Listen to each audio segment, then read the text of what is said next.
Hello everyone and welcome back to another edition of videos. Today we're going to be focusing on the final move in our Schliemann defense exploration. And I've left this move for last because it's probably the most challenging line against the Schliemann defense. In some books you might actually even see this move getting an exclamation mark and some players even say that it is in fact the refutation to the Schliemann defense. But I would argue I think black does still create some complicated play. There's still a lot of room for white to go wrong in this particular variation. Below this video in the description I have some sample games that I wanted to provide in a blog post that I've posted up on chess.com, and these have games where players such as Anatoly Karpov, Jan Tinman, even Vasily Smyslov, so all very, very strong players have lost in this particular variation, which, as some people say, is the refutation to the Schliemann. I actually argue probably it's harder to play than one would think, and it involves probably the most fireworks, the most complicated positions, and black can create some real drama on the board that white will have to deal with. So what is the move? Knight to c3. What's the purpose of this move? So here white is electing to develop a knight which simultaneously defends e4. Very logical move and a very logical continuation. So here black pretty much always plays f takes on e4. So a thematic plan, opening up the f file and getting rid of one of white's central pawns. And here knight takes on e4, and we have we enter a crossroads in our Schliemann defense position. I'm going to show you two ways of playing. One way I prefer personally, just for my own personal preference, but I will tell you this: the grandmasters really like this knight to f6 move, and it's been played very frequently at grandmaster level. But my favorite move here, and the move that you've seen in my introductory video to the Schliemann, is the move d5. Black does not care about his development. Here he strikes in the center and embraces the potential retribution of doing so. So let's have a look at this knight to f6 line though. So there's two lines that white can play here. So the first one is just capturing the knight, and then the other one is queen to e2. Both have been played pretty much the same frequency on the database. So let's first have a look at this knight to f6 idea. I actually would argue this is probably the weaker of the two lines. I think black can create some interesting counterplay, even if in the variation I'm going to show you it is at the cost of a pawn. Let's have a look. So queen takes on f6, queen to e2. So essentially white is intensifying his pressure on this e-pawn. Just very quickly, you can, I believe, take here with g takes on f6. This has also been played. I myself, I think this is a little bit shaky, if I'm being honest with you. I don't like this potential weakening of the king's position. I think here black will maintain a relatively good pawn structure here, in my opinion. And it also leads to an interesting gambit line anyway that we're about to see. So queen to e2, intensifying the pressure on this e-pawn. Now bishop to e7. So black is giving up a pawn. Why is this so? Well, let's have a look at the variation. So bishop takes on c6, d takes on c6, knight takes on e5. White is up a pawn, but black does get a lot of activity for this drop pawn. For starters, he has got the bishop pair here, and after bishop to f5, he now has the luxury of either castling short or castling long. Very, very interesting. So an example continuation could go castles, and now black has a choice. I think either move is good. I myself, being the madman that I am, I'd love to castle long. I think this is quite interesting. You've got your rook on this open D file, but I also see the merits in castling short as well. You've got a rook on this semi-open F file as well, and as you saw in one of the first games, this in the first game I showed in my introduction, this F file is quite a good thematic plan to attack along. The only downside that I don't like about castling short is there's some potential weaknesses along these light squares, but you still have this bishop here to sort of to parry these sort of threats, so you should be absolutely fine. Okay, so going back then, so yeah, I think black gets nice complications in this line. I don't think white's still got a slight edge, but I don't think it's as big as it would like to be. But anyway, so instead of this, right, so knight to f6, queen to e2 is the other move.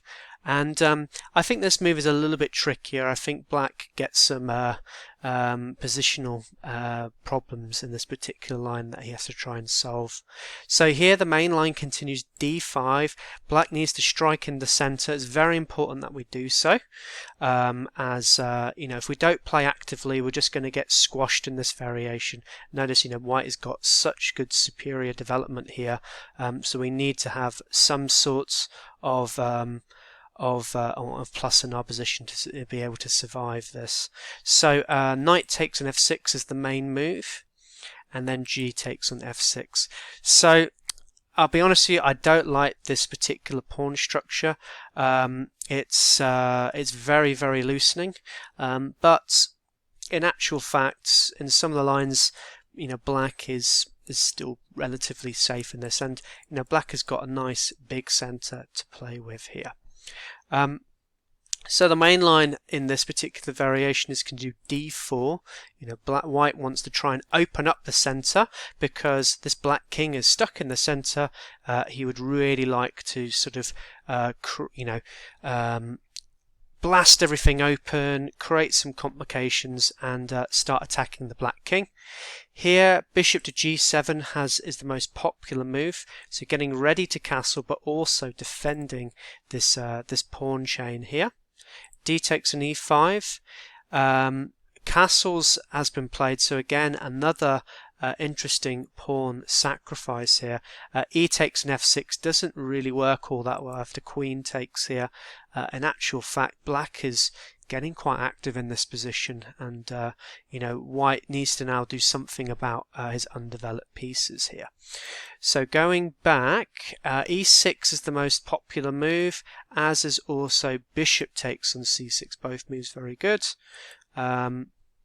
This one, I think they tend to transpose into each other, to be honest with you. After e6,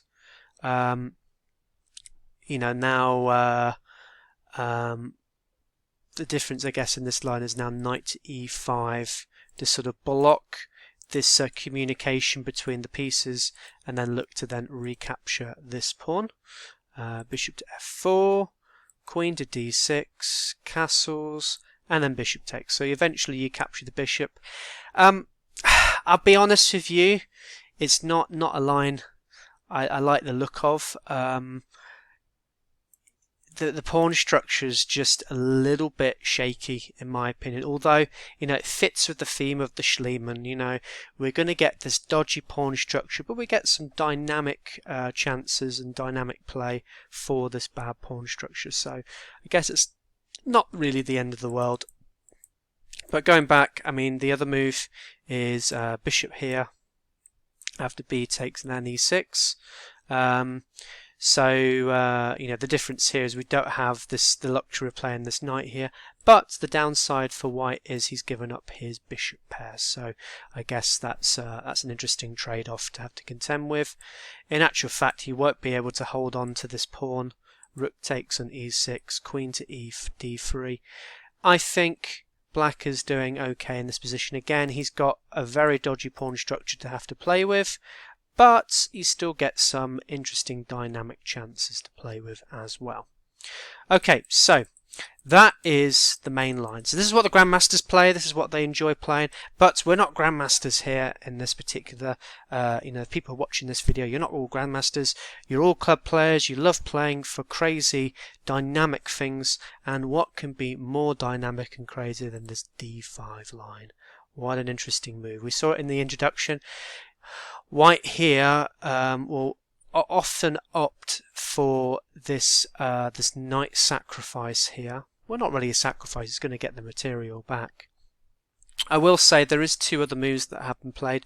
Knight to g3 is another option, as is knight to c3. Against both of these, bishop to g4 is quite a good move, so just looking to exchange off. The whole idea of this is by giving up the bishop for the knight, he's loosening the pressure that white has got on the center of his position. Black has got this nice big center. He doesn't want these nasty pieces attacking it.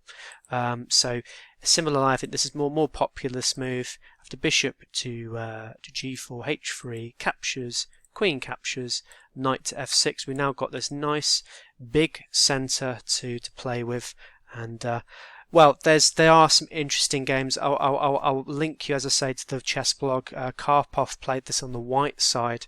The important continuation here being knight to h5. Would you believe it? But as you will see in that game, Karpov actually gets very quickly behind in development and then finds himself getting blown off the board by black. So very, very interesting. So going back. Right, so let's have a look at the main line. Knight takes on e5. How interesting. So we're giving up a knight temporarily. After d takes on e4, we already explored the problems of playing this queen to h5 idea. It doesn't work, but knight takes on c6 is the other move. We've regained the knight, and you might be thinking to yourself, can black capture here? This has in fact been played 25 times, but in actual fact this is a mistake for white. For black, I should say. Bishop takes on c6. We've now got a fork on the king and the rook. Bishop to d7, and instead of just capturing this straight away, there's a nice intermezzo move, which is queen to h5 with check. Now the king has to move. Notice if he captured this first, after this, if we then throw in the check here, the king has the luxury of sort of tucking away onto d8, and everything is okay. But here, by playing this way first, the king hasn't got that luxury. It's now stuck in the center. After king to e7, queen to e5, this is a very nice position for black. In fact, I think the simplest continuation is just capturing here on a8 after this capture. So we leave the position here. Black has to do something with his king. Let's say king to e8. White is up 2 pawns. He hasn't really got a great deal of compensation. He has got, I would say, probably going to have better development than white, but for the cost of 2 pawns, it's difficult for me to say whether this variation is all that good. And well, not only just 2 pawns, is actually down materially speaking here as well, with the rook, I should say. So yeah, technically 2 points of material he's down. So yeah, I'm right there. So anyway, going back. So instead of all of this, b takes doesn't work. So there's 2 moves that have been played that just about hold the position. Queen to d5 is one of these interesting moves that I think actually doesn't work particularly well. The problem with this move is the move c4. This now defends the bishop, and it also simultaneously attacks the queen. After queen to d6, the knight can now capture here on a7. There is an interesting continuation here after bishop to d7. There's a couple of captures. Queen to h5 can come zooming in, g6, and queen to e5. Now hitting this. There is a cool trap in this particular line that white needs to be aware of, though, if he goes to f7 and then decides just to capture here on h8, would you believe it, this is now losing for black, as well, I say losing for black, in actual fact, you know, but basically white will, I guess, sort of equalize materially speaking. So after knight to f6, knight to b5, c6, knight to c3, and then rook to e8, you'll notice here that this queen is pretty much trapped. The next move is going to be bishop to g7, after which there will be an exchange of the queen for the rook. But materially speaking, white is still doing pretty well in this position. So I don't believe in this line as well as the other line that holds this position. So queen to d5 just doesn't cut it for me. But instead, queen to d5, queen to g5, this is the move. This is the classical variation. And notice here, moves like knight to a7 just don't work like it does in that other line. c6 can be played. Even after this capture, c takes here. This knight has got to go somewhere. After knight to b6, rook to a6, queen to e2, would you believe it, this knight is lost. There is nothing that he can do to hold on to this knight. So it's a simple tactical variation that white needs to be prepared for. And the other checks don't really work all that well either. Knight to d4, another move, c6 can be played again. In actual fact, the best continuation here is just to retreat the bishop to f1, not a particularly nice looking position for white, having to retreat the bishop. But theory says that in actual fact, and you check this on an engine, you know, white is up a pawn. Materially speaking, he's doing okay here, so I think that's absolutely fine as well. Queen to e2, a key move. Now hitting this pawn, getting ready for this potential check. So black, just in the nick of time, plays knight to f6. He's now defending this pawn, just in the nick of time. f4, what a crazy continuation. So this just about holds everything, would you believe it? The point being, we can't capture this because we've got this pin. This queen now defends this g2 pawn, really vital. Well, it also attacks this queen as well. So white gets just the right amount of tempo in this particular variation. Queen to f4, and the move d5. Now attacking the queen is one idea, but also knight to e5 is also another idea. So now unleashing this this potential check on the king. After c6, d4 can be played. So we're now generating just enough counterplay to keep us in this position. Queen to h4 has been played. g3. Queen to h3, now getting some defense on the light squares. The reason being is bishop to c4 can be played. Now counter-attacking with some potential checks and forks along here. Bishop to e6, bishop to g5, castles long. This is the insane mainline position. Bishop to d6, and then finally, there's still quite a few games, quite a massive amount of different moves that that white has played in this position, but the most popular, queen to f1, just looking to go, okay, let's just trade queens, let's stop this madness and stop this game from getting too out of control. But as I say, this is still very interesting for both players. Rook to h8, getting onto the open E file and the D file. There's just so much going on in this position. I would hate to play a position like this over the board.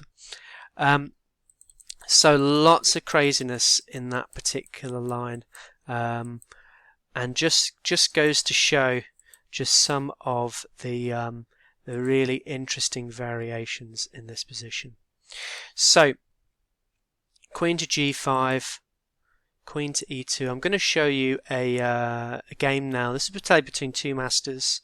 As I say, I'm going to share some of the cool games from this position on my chess blog, so check out those sample games. But this is one of the sample games that I featured between two masters, both over 2200. The game continued with knight to f6, defending the pawn as we said. f4 was played. Queen takes an f4, d4 to now get a tempo on the queen. Queen to d6 was played, and here knight takes on a7. It looks good, but say this move does not work, as well, tactically speaking, black is able to create enough problems for white to gain immaterial here. So c6 was played, so now there's a simultaneous threat on both the bishop and the knight here. Knight takes on c8, queen to b4. Everything is hanging now. This bishop is under attack. This knight is under attack.